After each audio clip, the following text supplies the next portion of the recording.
আজকাল একটা জিনিস খেয়াল করবেন, যেমনি আপনি নিউজ চ্যানেল খুলবেন দেখবেন দেখা যাচ্ছে কোনো এক বৃদ্ধা বা বৃদ্ধ মারা গেছেন। কিসের জন্য? না, এসআইআরের জন্য। টেনশানে। কেন? কিসের টেনশান? হ্যাঁ, হতে পারে টাইমিংয়ের একটা ব্যাপার থাকে মানুষের কিন্তু আমি তো না এখানে শুনেছি, না কোথাও থেকে আমার কানে এসছে যে হ্যাঁ অমুক জায়গায় ওর লোকটা মারা গেছে বা বউটা মারা গেছে, এসআইআর টেনশন না। তাহলে মিডিয়া এগুলো কেন ছড়াচ্ছে?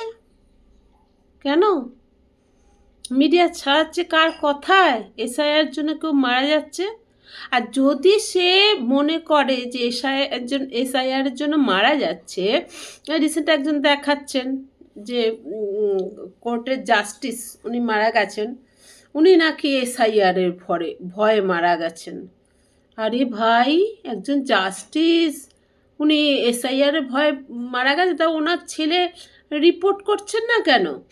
ওনার ছেলে বলতে পারেন যে আমার বাবা এই ভয়ে মারা গেছে, তাহলে পোস্টমর্টেম করুন ভয়ে মারা গেছে কিনা। আরে ওনার তো পটাশিয়াম করে কমে গেছে, 82 বছর না 83 বছর।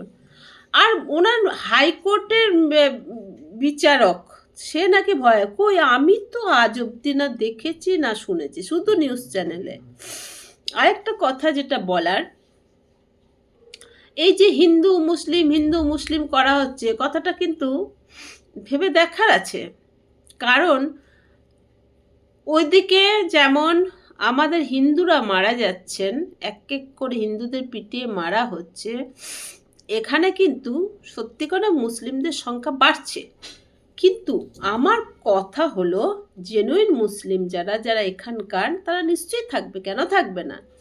কিন্তু যারা জেনুইন নয় তারা কেন থাকবে? আজকে সেই জায়গাটা আমরা পাচ্ছি না। আমরা এখানে জন্মেও আমরা কোনো কিছু পাচ্ছি না, কারণ এই তোষণের রাজনীতি।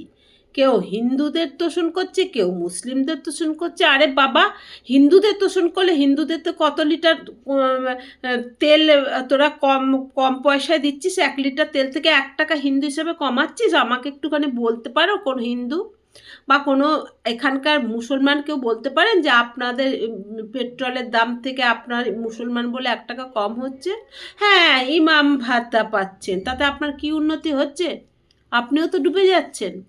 কিন্তু কথা হলো, আমার যেটা বক্তব্য জানেন তো, আমরা যেটা জানি না সেটা হলো, আমরা মন্ত্রীদের দিকে আঙ্গুল তুলি, কিন্তু আমরা যদি পলিটিক্যাল সায়েন্সটা একবার দেখেন তাহলে আপনি বুঝতে পারেন আপনার মানে আমাদের নাগরিকদের একটা কর্তব্য হলো যে যেখানে অপরাধ অন্যায় হচ্ছে সেখানে আওয়াজ তুলে তাকে সরিয়ে দেওয়া।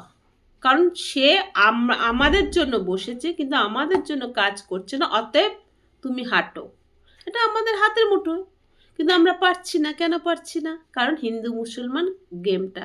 আজকে ভাবুন তো, ডক্টর অনিকেত মাহাতোকে কি করলো না, রায়গঞ্জে পোস্টিং দিল। আর ফিরহাদ হাকিমের কন্যা সাব্বা হাকিম পড়েছে একটা প্রাইভেট কলেজ থেকে। সে কোথায় ট্রিটমেন্ট করছে? এসএসকেমে, মানে পিজিতে। চিন্তা করুন তো, কতবার বেড়েছে এরা, কেন বাড়ছে, কিভাবে বাড়ছে, একবার ভাববেন না? ভাবুন, ভাবা প্র্যাকটিস করুন, না হলে কিন্তু খুব খুব খারাপ সময় আসছে আমাদের।